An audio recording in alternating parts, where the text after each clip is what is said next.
ఉషోదయం ప్రేమించు కాపరి ఉషా కిరణ ఉదయకాలపు వాక్య ధ్యానంకు మిమ్మల్ని ఆహ్వానిస్తున్నాం. ప్రార్థనాపూర్వకంగా దేవుని యొక్క వాక్య ధ్యానంకు మనం సిద్ధపడదాం. ప్రార్థన. మమ్మల్ని మిక్కిలిగా ప్రేమిస్తున్న పరలోకపు తండ్రి, ఈ ప్రాతకాల సమయానికై వందనములు. మమ్మల్ని ప్రేమించి మరి యొక్క దినమును అనుగ్రహించిన నీ కృప కొరకు వందనాలు.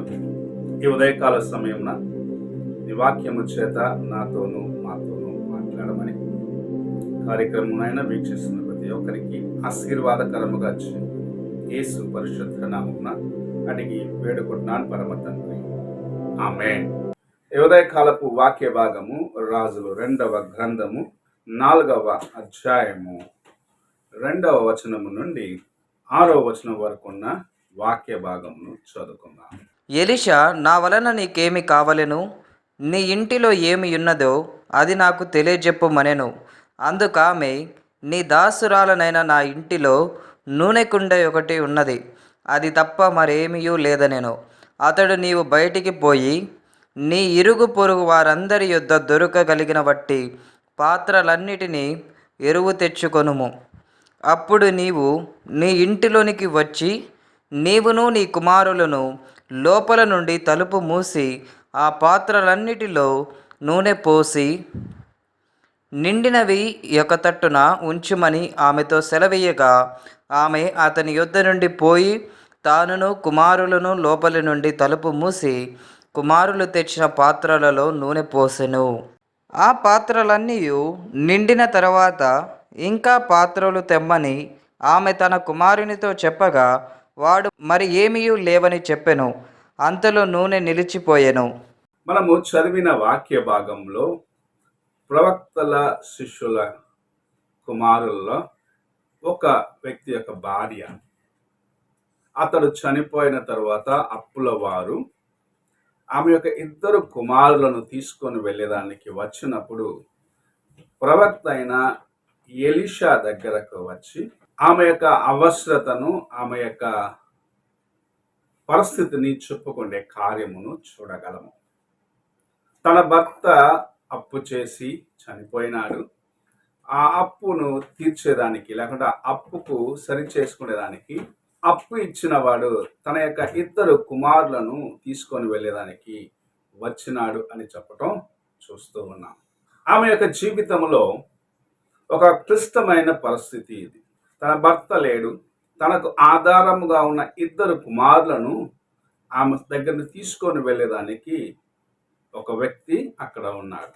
ఆమె తీసుకున్న నిర్ణయం మనము చూసినట్లయితే, దేవుని సేవకుడైన ఎలీషా దగ్గరికి మొదటిగా రావటం, రెండవది ఆయన మాటకు అక్షరాల పాటించేదానికి తన హృదయమును సిద్ధపరచుకునటం.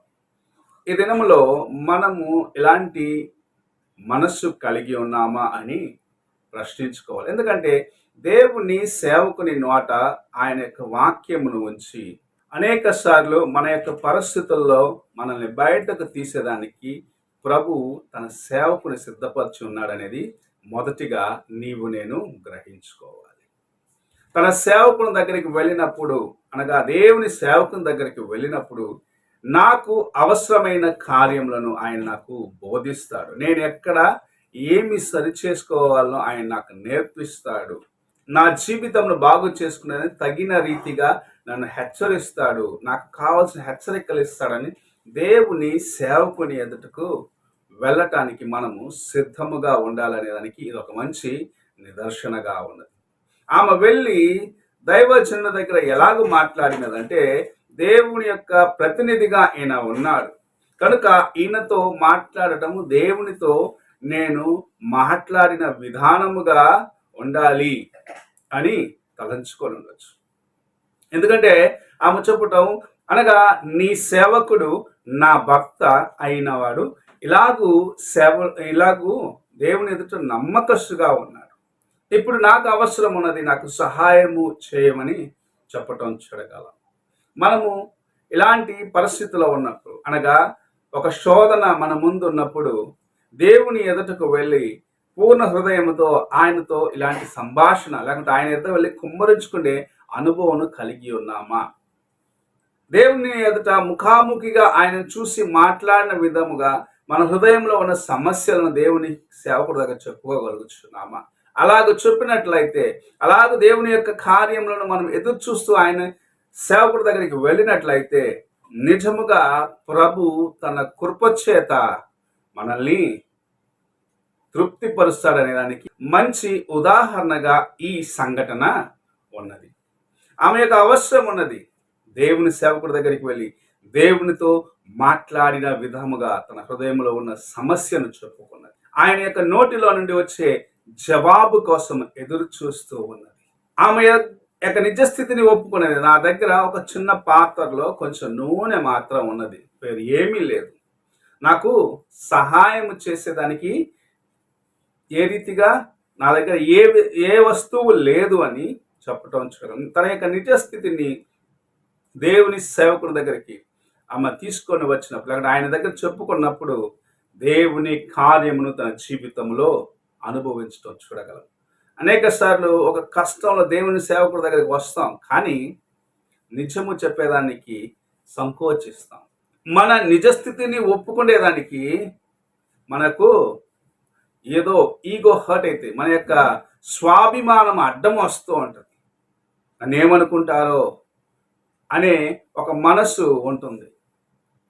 అలాంటి మనసును పక్కన పెట్టి దేవుని సేవకుడి దగ్గరికి వచ్చినప్పుడు, దేవుని కార్యము నీ జీవితంలో జరగాలని నీవు ఎదురు చూసినట్లయితే, పూర్ణ హృదయంతో ఆయన ఎదుటకు వచ్చి నీ నిజస్థితిని ఒప్పుకున్నప్పుడు దేవుని కార్యములను నీ జీవితంలో చూడగలవు.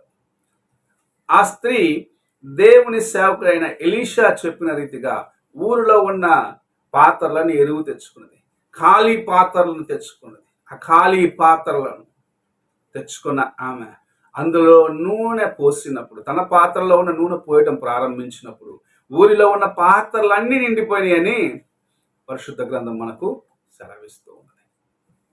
ఎప్పుడైతే తన నిజస్థితిని ఒప్పుకొని ఒక దైవజనుని యొక్క మాటకు లోబడి తన జీవితంలో తాను ఏమి చేయాలా అనే దైవజనులు చెప్పిన రీతిగా చేస్తున్నప్పుడు దేవుని యొక్క కార్యమును తన జీవితంలో ఆమె అనుభవించిన రీతిగా నీవు నేను కూడా అనుభవించగలం. దైవజనుడు చెప్పినాడు, ఊర్లో ఉన్న పాత్రలన్నీ తెచ్చి నీవు నీ కుమారులు ఇంట్లోకి వెళ్ళి గడ వేసుకొని నీ పాత్రలో ఉన్న నూనెను వాటికి పోయమని చెప్పినాడు. అలాగ చేసినది దేవుని యొక్క ఆశీర్వాదమును తన జీవితంలో అనుభవించినది. అంత మాత్రమే కాదు, ఆహా నేను దైవజనుని అడిగిన రీతిగా నాకు సహాయం వచ్చినది, ఇంకా నాకు దైవజనునితో ఏ పని లేదు అనుకోలేదు, కానీ నాకు సహాయము చేసేదానికి దేవుని సేవకుడు ఇచ్చిన సలహా నాకు ఇంత ఆశీర్వాదకరముగా ఉన్నది. తర్వాత నేను ఏమి చేయాలి, నా జీవితంలో నేను ఇంకా ఏమి చేయాలని ఆయన దగ్గరికి వెళ్ళి అడుగుతానన్న రీతిగా దైవజన దగ్గరకు వచ్చి ఏమి చేయాలని చెప్తే, నువ్వు వెళ్ళి అమ్మి నీ అప్పు కట్టి దాంతో నీ యొక్క అవసరతలను తీర్చుకోమని చెప్పడం చూస్తూ ఉన్నాం. నిజముగా యథార్థమైన హృదయముతో దేవుని సన్నిధికి వచ్చి నీ నిజస్థితిని బట్టబయలుగా నీవు ఆయన సన్నిధిలో ఒప్పుకున్నప్పుడు దేవుని కార్యము నీ జీవితములో సంపూర్ణముగా చూడగలవు. నీ జీవితంలో ఆయన అనుగ్రహించే ఆశీర్వాదములను చూడగలవు. ఆయన నిన్ను ఎలాగూ సంరక్షిస్తున్నాడని చూడగలవు.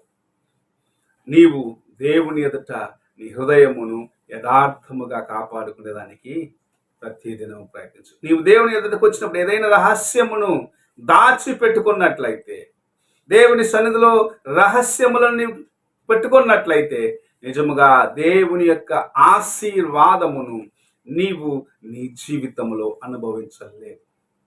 ఈ ఉదయకాల సమయంలో ఈ విధవరాలు చేసిన రీతిగా దైవజనుని యొక్క మాటకు లోబడి తన హృదయమును దేవుని సన్నిధిలో యథార్థముగా కాపాడుకుంటూ తాను చేయవలసిన కార్యమును దేవుని సేవకుని యొక్క నోటి నుంచి చూసిన మాట రీతిగా నీవు నేను చేసిన ఎడల నిజముగా దేవుని యొక్క కార్యములను సంపూర్ణముగా మన జీవితంలో అనుభవించగలం. ఈ ఉదయకాల సమయమున నీ హృదయము దేవుని యొక్క సన్నిధికి వెళ్ళేటప్పుడు ఎలాగుంటుంది, ఒక సమస్య వచ్చినప్పుడు ఎలాంటి పరిస్థితిలో ఉంటుందని పరీక్షించుకో. దేవునికి ముందు వెళ్ళినప్పుడు యథార్థమైన హృదయంతో వెళ్ళగలుగుతున్నావా అని నీవు పరీక్షించుకో. గొప్ప కార్యములను ప్రభు నీ జీవితంలో చేసి, నీవున్న సంకటములో, నీ యొక్క కష్టముల మధ్య, నీ యొక్క ఇబ్బందుల మధ్య తన కృపనిచ్చి నిన్ను అందరికీ చేరుస్తాడు. ప్రార్థన చేసుకుందాం. మమ్మల్ని మిక్కిలిగా ప్రేమిస్తున్న పరలోకపు తండ్రి, ఈ ఉదయకాల సమయానికై వందనములు, స్తోత్రములు చెల్లించుకుంటున్నాం. మమ్మల్ని ప్రేమించి ఇలాగ నీవు అనుగ్రహించిన నీ వాక్యమును బట్టి వందనాలు. అవును తండ్రి, నీ సన్నిధికి వచ్చినప్పుడు, నీ యొక్క నాయన కృపను వేడుకుంటున్నప్పుడు నిండు మనస్సుతో ప్రతి కార్యమును నాయన యథార్థముగా నీ దగ్గర చెప్పుకునేదానికి తగిన జీవితమును కలిగిన వారిగా మేము ఉండుటకు మాకు సహాయం వచ్చి, అలా చేసినప్పుడు నీ దీవెనలను మాకు అనుగ్రహించి ఆశీర్వదించి మా యొక్క సంకటములన్నిటి కుదిర్చి మమ్మల్ని ఆయన ఉన్నత స్థితికి లేవనెత్తడానికి నీ ఉద్దేశము కలిగి ఉన్నావని గ్రహించుకొని నీ వాక్యములకు లోబడి నీతో నడిచే కృపను దయచేయమని యేసు పరిశుద్ధ నామమున అడిగి వేడుకుంటున్నాను పరమ తండ్రి, ఆమేన్. తండ్రి అయిన దేవుని ప్రేమ, కుమారుని క్రీస్తు కృప, ఆదరణకర్త అయిన పరిశుద్ధాత్మక సహవాసము ఇప్పుడు ఎల్లప్పుడూ తోడై ఉండి సదాకాలము నడిపించును గాక. ఆమేన్.